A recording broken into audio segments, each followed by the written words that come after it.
নিজের অবস্থান থেকে এক চুলো সরছেন না হুমায়ুন কবির, বরং সোমবার শুভেন্দু অধিকারী সম্পর্কে আরও একবার চাঁচা ছোলা ভাষায় তোপ দেখেছেন হুমায়ুন। অন্যদিকে আবার হুমায়ুন কবিরের দেওয়া শোকজের উত্তরেও এবারে সন্তুষ্ট নয় তৃণমূলের শীর্ষ নেতৃত্ব।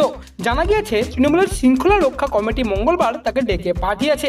এখন প্রশ্ন হলো, কি বলেছিলেন হুমায়ুন? হুমায়ুন বলেছিলেন যে, আমি আমার বক্তব্য ক্লিয়ার করে দিয়েছি, শোকজের উত্তরও আমি দিয়ে দিয়েছি। বিজেপিতে আমার যা শত্রু আছে তার চেয়ে বেশি শত্রু আছে তৃণমূলে। এবং এরপরেই বিরোধী দলনেতাকে কার্যত হুঁশিয়ারি দিয়ে তিনি বলেন, মুর্শিদাবাদে ওর অর্থাৎ শুভেন্দু অধিকারীর গাড়ির চাকা আমি ঘুরতে দেব না। অধীর চৌধুরীকে আমি 2.5 ঘন্টা আটকে রেখেছিলাম, ঠিক তেমনই অবস্থা করব শুভেন্দু অধিকারীর। রাজ্য নেতারা চাইলে আমি তা প্রমাণ করে দেব, এমনটাই এদিন বলেছিলেন হুমায়ুন কবির। তবে উল্লেখ্য, বিরোধী দলনেতা শুভেন্দু অধিকারী মুসলিম বিধায়কদের চ্যাংদোলা করে বের করে দেওয়ার হুমকি দেওয়ার পরপরই তুমুল বিতর্কের সৃষ্টি হয়েছিল।